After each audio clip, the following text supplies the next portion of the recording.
ان کے پاس memo get scandal آیا سب سے پہلے. آپ کو یاد ہوگا وہ امریکی بزنس مین کا کیس تھا جو زرداری نے اپنی فوج اس وقت کیانی صاحب کے خلاف مائک مولن کو خط لکھا تھا. اس کیس کا فیصلہ امریکہ میں موجود حسین حقانی جو کہ سفیر تھے ان کے خلاف ہوا تھا. رپورٹ بنی لیکن وہ رپورٹ سپریم کورٹ سے باہر نہیں آئی. زرداری صاحب کے کیانی صاحب سے معاملات طے ہو گئے اور فائز عیسیٰ صاحب پر ایک ٹھپا لگ گیا جی کہ یہ اسٹیبلشمنٹ کے پکے بندے ہیں. اس کے بعد اسٹیبلشمنٹ کے جج کے طور پر اینٹی اسٹیبلشمنٹ کے جج کے طور پر سامنے آئے. کوئٹہ خود کو شملہ ہوا, آپ کو پتہ ہے انکوائری کمیشن انہوں نے 2016 میں بنایا. اس کے بعد ایک بڑا اہم معاملہ ہے فیض آباد کا دھرنا ہوا. آپ کو پتہ ہے نیم سیاسی نیم مذہبی جماعت کا جو 10 روپے پیٹرول بڑا شور مچاتے ہیں, انہیں پیسے بانٹنے کی ویڈیو آئی. اس پہ فائز صاحب نے بڑا مخالف فیصلہ دیا, باجوہ مخالف اور بڑا خطرناک فیصلہ, اور وہ اینٹی اسٹیبلشمنٹ جج کے طور پر پہلی دفعہ سامنے آئے. اب اس کے بعد پھر باجوہ صاحب نے ان کے اوپر ریفرنس بنوا دیا صدر عارف علوی کے تھرو, فروغ نسیم اس میں ریفرنس دار. اب حکومت عمران خان کی, الزام عمران خان پہ لگ گیا. اب ظاہر ہے باجوہ صاحب کے خلاف تو کوئی بول نہیں سکتا تھا. جس طرح حامد میر کا پروگرام بند ہوا تو الزام عمران خان پہ لگا, حالانکہ سب کو پتا تھا کہ یہ عمران خان کے فیصلے نہیں ہیں, اور عمران خان نے بعد میں اقرار بھی کیا. فروغ نسیم ان کے باقاعدہ ایجنٹ تھے اس وقت. بہرحال وہ فیصلہ جوڈیشل ریفرنس جو گیا کہ قانونی شہادتیں درست نہیں ہیں, ریفرنس اڑا دیا انہوں نے. پھر 2015 میں انہوں نے فوجی عدالتوں کے قیام میں جسٹس ناصر الملک کی سربراہی میں کمیشن بنا تھا. اس میں قاضی فائز صاحب ان 6 ججز میں شامل تھے جنہوں نے ان فوجی عدالتوں کے قیام کی مخالفت کی. ایک دفعہ پھر اینٹی اسٹیبلشمنٹ. نواز شریف کے البتہ کیسز حدیبیہ ایک آیا, قاضی فائز صاحب نے فیصلہ دیا, اس میں نواز شریف کو 1 ارب 20 کروڑ کی کرپشن میں بری کیا, اور ساتھ میڈیا کو حکم بھی دیا کہ آئندہ کوئی حدیبیہ پیپر مل کی بات نہیں کرے گا. بڑا اوپن شٹ کیس تھا, اس پہ اسحاق ڈار کا ایفیڈیوٹ تھا, گواہ تھے. بہرحال انہوں نے وہ کیس ختم کر دیا. اس کے بعد جب جسٹس ثاقب نثار صاحب نے بہت سارے از خود نوٹس لیے, جس میں ایک آرمی پبلک اسکول کا حملہ بھی تھا. یہ ذرا یاد رکھیں, یہ اینٹی اسٹیبلشمنٹ ہونے کے میں آپ کو بتا رہا ہوں. تو جسٹس نثار صاحب نے انہیں اس بینچ سے الگ کر دیا کیونکہ یہ مخالفت کر رہے تھے.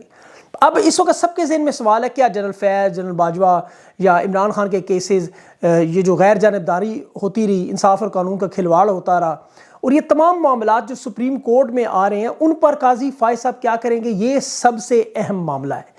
اب انہوں نے آتے ساتھ بڑے بڑے فیصلے شروع کیے ہیں. خواتین کے آپ کو پتہ ہے معاملے میں کافی روشن خیال کھلے ذہن سے سوچتے ہیں. اس کی بڑی مثال کی مسز ان کے ساتھ تھیں.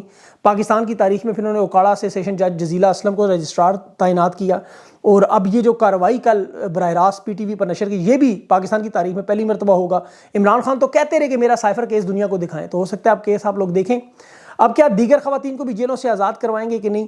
اور اس کے ساتھ ساتھ دیکھیں جو ہی یہ آئے اس کے ساتھ ہی امریکی قونصلیٹ بھی حرکت میں آ گئی. وہ بھاگتے ہوئے جہانگیر ترین کے پاس پہلے پہنچ گئے. اور یاد تحریک استحکام وہ پارٹی ہے جو الیکشن کمیشن میں رجسٹرڈ ہی نہیں ہے, ان کے پاس ابھی تک انتخابی نشان موجود نہیں. اب سوال یہ پیدا ہوتا ہے کس حیثیت سے یہ اون چودھری اور مراد راس سے ملنے, اور مراد راس یہ وہ بندہ ہے جو 9 مئی کے واقعات میں سب سے پہلا امپورٹنٹ نام تھا. اب 9 مئی کے واقعات کو اگر آپ آئی ایم ایف کی ڈیل کا نتیجہ دیکھیں اس کے بعد ہوئے, تو پھر ان تمام کرداروں کے امریکی عہدیداروں کے ساتھ ملنا, پاکستانی قوم اب بیوقوف نہیں ہے جتنا انہوں نے سمجھ لیا. انہیں نظر آ رہا ہے کہ مالکان کے پاس لوگ پہنچ رہے ہیں اپنے اثاثوں کو بچانے کے لیے. اور یہاں تک معاملہ نہیں, پرویز خٹک اور محمود خان کی پشاور میں ملاقات ہوگی امریکی کونسل جنرل اشانتی مور اس سے پرویز خٹک اور محمود خان سے ملنے پشاور. اب اپنے دل پہ ہاتھ رکھ کے بتائیں کہ یہ پاکستان میں کبھی آپ نے اس طرح کے حالات دیکھے کہ کسی بھی ملک میں سرعام الیکشن سے پہلے اس طرح کی دن دہاڑے ملاقاتیں؟ اب ذرا اندازہ کریں, یہ ملاقاتیں آپ کے سامنے ہو رہی ہیں. ذرا اندازہ کریں اور سوچیں کہ وہ ملاقاتیں جو پس پردہ ہوں گی, جس طرح محمود مولوی نے بتایا کہ اسے گھر میں بیٹھ کے امریکی سفیر کہتا ہے کہ عمران خان گوارا نہیں, پھر سائفر آتا ہے, پھر سازش ہوتی, مداخلت ہوتی. تو امریکہ کو سب سے بڑا مسئلہ ہے, ادھر تو یہ ملاقاتیں کریں اور وہاں پاکستانی اوورسیز جو ہیں وہ نیو یارک وائٹ ہاؤس کے دروازے پر پہنچ چکے ہیں, اقوام متحدہ کے دفتر کے سامنے اکٹھے ہو چکے ہیں. اب یقین کریں کہ اتنی بڑی تعداد میں وہ لوگ ہیں. اب وہ فوٹیجز میں آپ کے ساتھ شیئر کروں گا, آپ پریشان ہو جائیں گے. مجھے وہ بھیج رہے ہیں لوگ بہت سارے کہ اتنی گاڑیاں پارکنگ میں نظر آ رہی ہیں کہ میں نے آج تک شاید امریکہ میں اتنا بڑا اجتماع نہیں, جس طرح کسی میوزک کا کانسرٹ ہو رہا ہے بہت بڑا. امریکہ سمیت کینیڈا سمیت پاکستانی وائٹ ہاؤس کے سامنے کھڑے ہو کر احتجاج کریں گے. اب امریکی میڈیا سے نظر انداز نہیں کر سکتا. اب یہاں پر ایک طرح تو پشاور کے جو تازہ ترین مناظر آ رہے ہیں, آپ کو پتہ ہے موٹر سائیکل ریلیاں نکل رہی ہیں اور لوگوں کو پیغام دیا جا رہا ہے کہ قوم کسی صورت میں ڈرنے پر تیار نہیں, اور بعض نہیں آئیں گے. یہ ان کے پاس اب آپشن ختم ہوتے جا رہے ہیں, اور آخری راستہ عمران خان کے پاس جاتا ہے. آج میری ابھی ہارون رشید صاحب, آپ کو پتہ ہے بڑے سینئر تجزیہ نگار ہیں, بڑی زبردست کھل کے بولتے ہیں, ان کے ساتھ میری بڑا اچھا انٹرویو ہے. وہ وی لاگ آپ نے ضرور چیک کرنا ہے, وہ ابھی ایڈیٹنگ پروسیس میں ہے. اس کے بعد ان میں بڑے اہم نکات انہوں نے مینشن کیے, وہ بھی میری طرح اس بات پہ متفق ہے کہ یہ عمران خان کے پاس جانے پر اب مجبور ہے.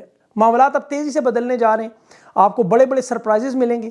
اور اس کی دیکھیں جو ملاقات امجد پرویز کی ساتھ ہوئی الیکشن کمیشن کا جو وکیل ہے توشہ خانہ کیس کا، وہ نواز شریف سے ملنے کے اور نواز شریف کو واپس آنے سے روک دیا انہوں نے، مریم نے۔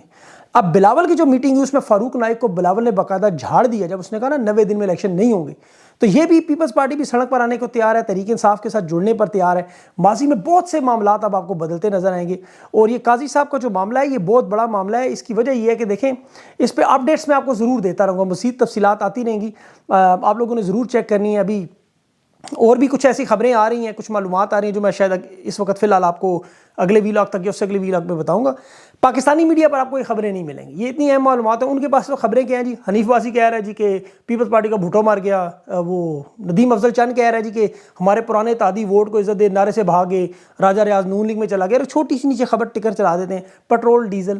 یہ ابھی تک 90 کی دہائی میں وہی نورا کشتی، انہیں پتہ نہیں لگ رہا، سمجھ نہیں آ رہی کہ عوام بہت آگے چلی گئی ہے۔